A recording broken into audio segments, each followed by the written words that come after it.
Now, live from the 13 Now Digital News Desk, this is the Friday Night Fever Afterburn, sponsored by Peden Heating and Air Conditioning.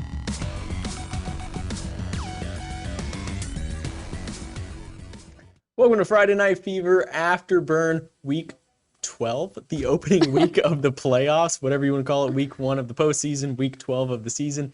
It's playoff time, and we have some teams advancing to the next round. We have some teams that have finished their season tonight.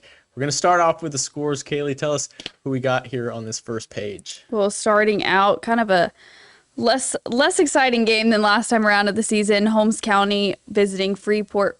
Holmes County picking up that win 49-20 over the Bulldogs.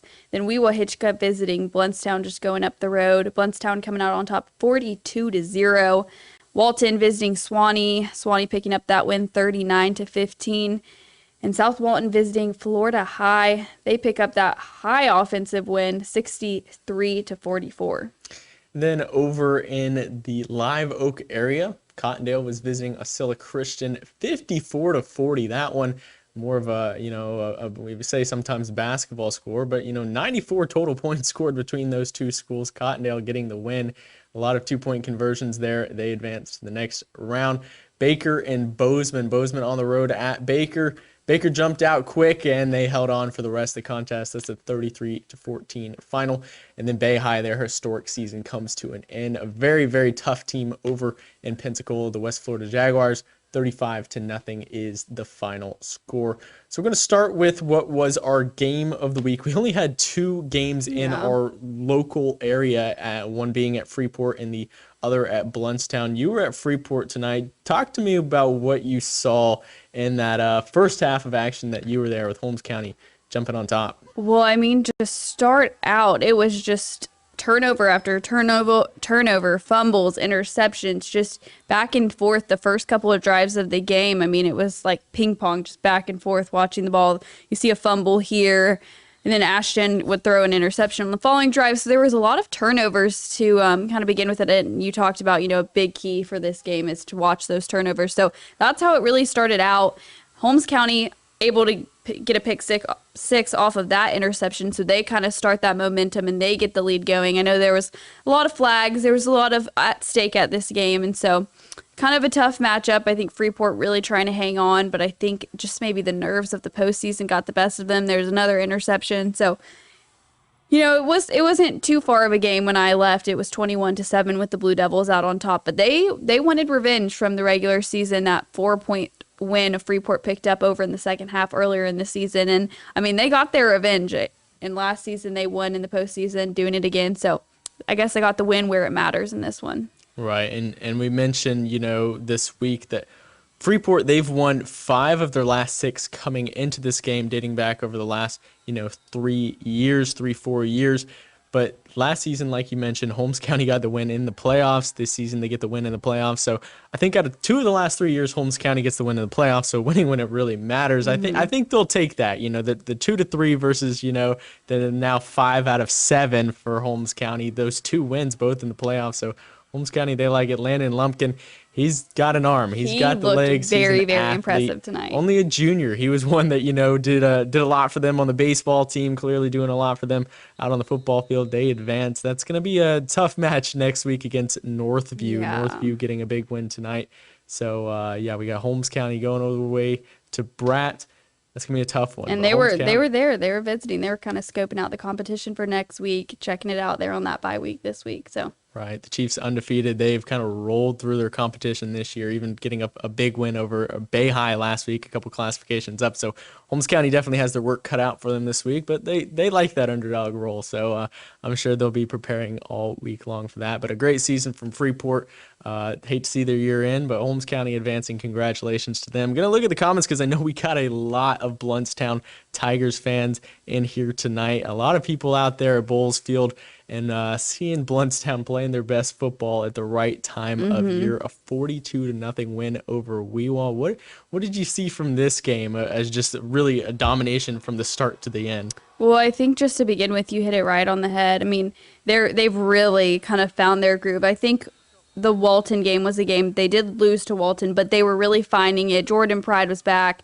So they had a good game there, and then just picked up that win over Port St. Joe a few weeks back, and they're just really finding. Then they had that final bye week in the last week of the regular season, but they're back at it and they look good. I mean, something that they've really been able to do towards the end of the season is spread the wealth. I mean, you have Elam Johnson, you have Jordan Pride, you have Amarion Hover. I mean, it's just there's a ton of talent. And even Josh Pope, I mean, there's plenty of talent all over the field and just really utilizing it. You see different players throughout all of these highlights, which is nice to see them all kind of get those chances. And I think it really helped them. It's just they looked very good tonight compared to even other times I've seen them, and they're just really finding that groove. Josh Pope's able to make those big plays. Everyone's able to step up. So, I mean, you know, Weewaws had a very rough season losing players. A very small team. They have less than 20 players on their team. So, you know, them making it to the playoffs was amazing to see from them. And, you know, I think they held up as much as they could, but Bluntstone's ready to dominate and they're ready to prove something. So it'll be interesting to kind of see, you know, seeing Bluntstone visit Port St. Joe. They were kind of struggling with injuries, not having their best season, but they dominated when Port St. Joe visited Bluntstown. So I don't know. They are definitely a tough team and they look good. Right, and like you mentioned, sharing the wealth tonight. I'm just going to look at some of these stats. You know, we appreciate the stats getting in sent every week from Bluntstown. Josh Pope, 7 of 9 for 205 yards and 3 scores. Talk about efficiency, almost 80% throwing. And then, you know, Elam Johnson, 8 rushes for 67 yards and a score. Marion Hover, 95 yards on 6 rushes and a score. You know, Bryant Washington also getting in a score. And then, of course, like we mentioned, Jordan Pride coming in. 5 catches, 176 yards, and 2 touchdowns. So we saw the play, you know, the jump ball, those Weewa defensive backs. You know, there's only so much you can do with a kid like Jordan Pride out there. You know, just a pure jump ball, pure athleticism, pure size. There's not much you can do. Honestly, you can pass interfere or you can let them score. That's pretty much your 2 options in Jordan Pride, you know, getting those 2 scores tonight. They look to be red hot and ready to go, but they will have, once again, a Port St. Joe Sharks team on their home field. So far this season, we got the Sharks winning at home. We got the Tigers winning on their home field. Now it's going back to Port St. Joe. What do you think of that matchup? Yeah, I think it's going to be interesting. I mean, both these teams, obviously Port St. Joe having their first round bye this week, but both teams really just coming into their groove. They're getting really strong. They have a lot of key players, a lot of dominant seniors, a lot of great players. So, you know, I almost kind of would love to see it on a neutral territory to even see if that has any difference on the outcome. But it'll be interesting to see because we've touched on it before, but neither of those teams were at their best the first go around. Missing players. Jordan Pride wasn't there. DJ Oliver wasn't there. So now that they're kind of back full speed, it'll be very interesting to see. I think there's, you know, I want to say it's going to be a high scoring game, but they both have really dominant defenses as well. So I don't know, but I'm excited for it. Right, and we've had, I think both times we've had you go as the game of the week. Yep. Both times the game of the week. We'll probably call it a clean sweep 3 times this year to get the game of the week. We'll have to, you know, confer with. There probably won't be any conferring. That'll be the game of the week. But Bluntstown and Port St. Joe, that'll be an incredible matchup in the semifinals of the regionals. Walton and Suwannee. You know, Walton, they came off and they had an incredible start this year. And then they just ran into that just so tough division over there that they're in. You know, all those schools over in Pensacola tonight, they had to go to Suwannee, who's, you know, the 2 seed. It was just a tough one from the start. Suwannee just jumped all over on top of them. What did you think from tonight's game, Walton and Suwannee? Yeah, I mean, you really touched on it. Very tough district. And that competition really hurt them. I mean, they were dominating the season, had great games outside of that district play, but that really hurt them. So going up against that 2 seed, obviously, very tough matchup. That bracket is a very tough bracket to start with. And so, you know, I think we didn't really see much of what Walton was able to do from these highlights. But, you know, I think it's another team with a lot of talent. A lot of that talent, they were seniors. So sad to see kind of them graduate and move on. But I know there's some stars under kind of in those younger junior, sophomore. So, you know, hopefully they can put on another run next year. But that, I mean, I would have to hate to blame the district, but I think the district really, really hurt Walton this season. Right, and Walton, a lot of talented athletes over there, but Swanee, they're right up there with Florida High. They look like they could be competing for a state title. So a tough way to end the season, but, another playoff year for the Braves. So can't complain about getting to the playoffs in back-to-back seasons under just now a second-year head coach. Going to look back at the comments we got in here because I know a lot of people talking. We saw Madison County tonight, a projection going to the state semifinals. A lot of people have been talking about them because, they're one that, a lot of people, they're nothing like last year. They're nothing like last year. And now they're kind of starting to get their stride similar to, our Blountstown Tigers. So we'll have to see what that looks like when they play Union County next week. Biggest shocker, Niceville losing to Crestview. That's right. I saw Seth Stringer covering that game tonight. He was shocked about what was going on. Crestview really just pulling off a shocker in the first round of the playoffs. Niceville, a very talented team, but got to give it to Crestview. Neither of those teams are in our area, but I saw a lot of highlights from that one. A very impressive night. Blountstown, yes, they are my dark horse. I called that a few weeks ago. I'm not going to, brag and, not going to obviously count out Port St. Joe. Port St. Joe, a very talented team, and I'm sure they'll give them a run for their money. A few weeks back, I was like, who's your dark horse? When Blountstown, I'm going to keep rolling with it because, they look good. That's just the way that I'm going to go. I did that last year at Chipley. I'll take all the credit. It's what I do. Okay. South Walton and Florida High, 44-63. If I had told you that South Walton had scored 44 points in their match, you would probably think, they won, or it was a very, very close game. This was still a 3-score game, so that's just how talented Florida High was. What did you see from this one tonight?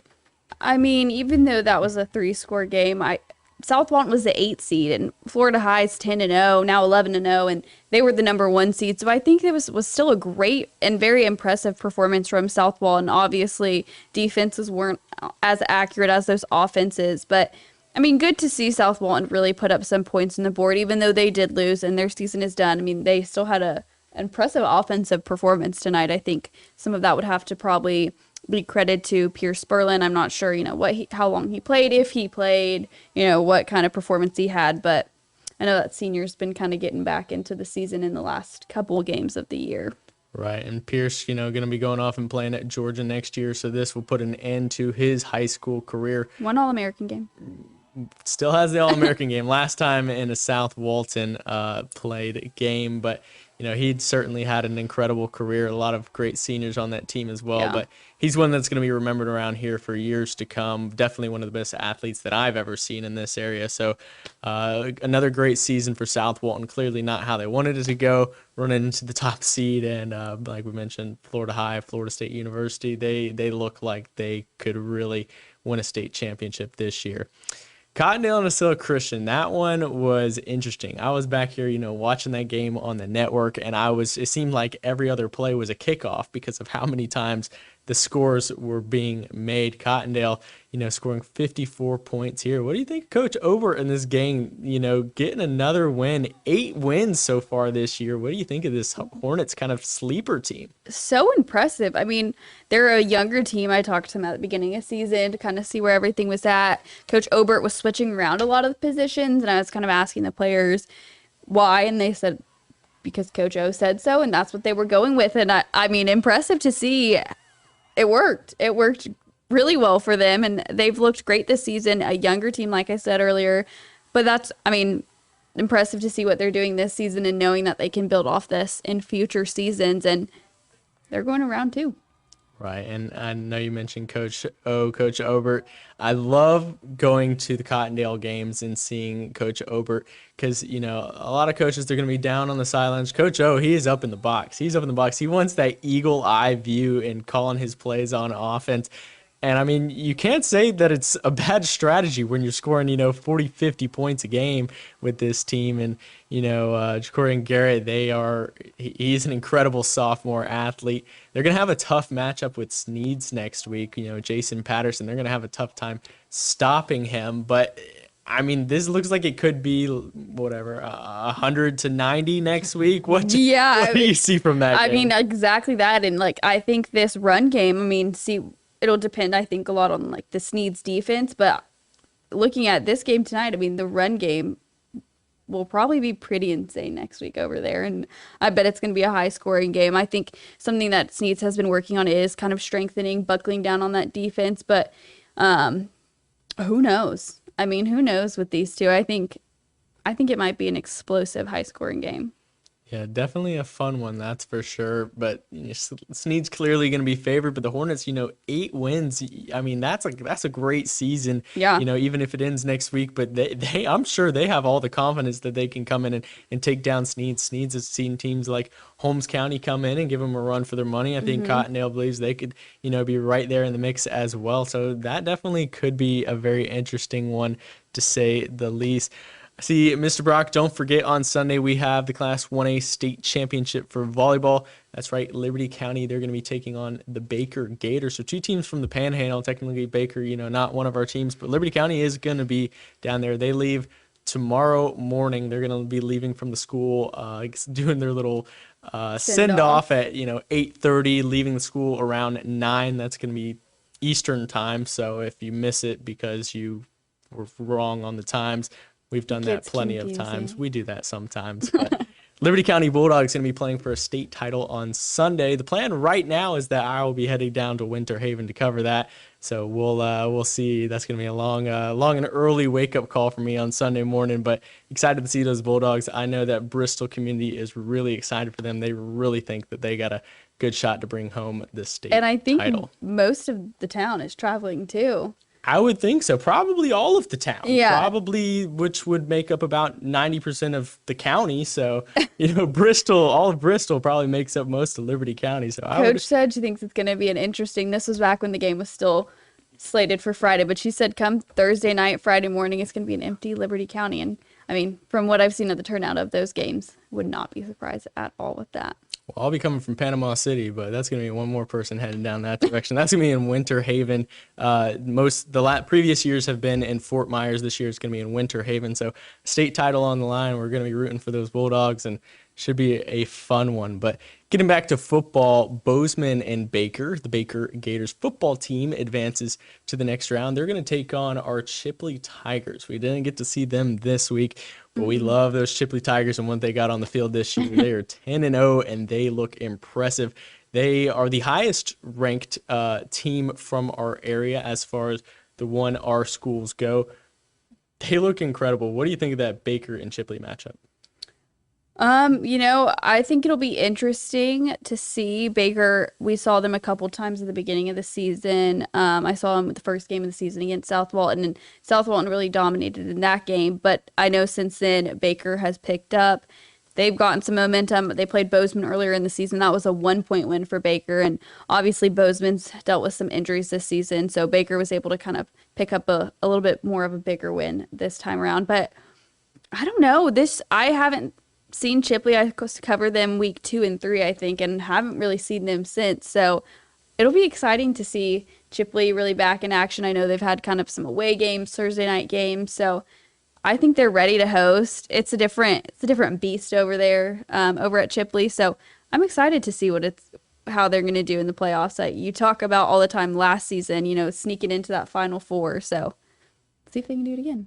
Right, and this is a tough bracket up there, with Chipley and Baker. Chipley's going to be the favorites here, and then they got Northview on the other side. But, like we mentioned, certainly not going to count out those Holmes County Blue Devils. But like we've said, Northview, that is a serious contender this year. We're going to be cheering on those Blue Devils. Hopefully we get a Chipley and Holmes County matchup. That'll be a tough one for sure. But we got Holmes County and Northview. What else we got next? We got, like we mentioned before, Bluntstown and Port St. Joe. Yep. Those 2 teams are going to bring the action, some of the best athletes in the Panhandle. And then the last one, we got Sneeds and Cottondale. We got 4 games next week. One of them is going to be in Bratt. So we're going to see what we can do to get highlights from that. That'll be a little tough because that's basically, the Mobile, Pensacola area, the far corner of the state. But Sneeds and Cottondale, that's going to be a very fun one. 2 local teams. So somebody's going to advance to the region finals there. Someone's going to advance from the region finals in 2 of our games. So we'll have 4, games this week, and then we'll for sure have 3 games the following week, 3 teams the following week. 2 games, that would be. Yeah. 2 games and 3 teams. So we got a lot of interesting ones. The last score that we didn't go over as much was Bay High falling 35-0. And like we mentioned, that was just a very talented senior class. I could sit here and name about 15, 20, 30 guys on that team that just had an incredible year up on the front line. Their offensive line, like they were saying, probably one of the most disrespected offensive lines in the state.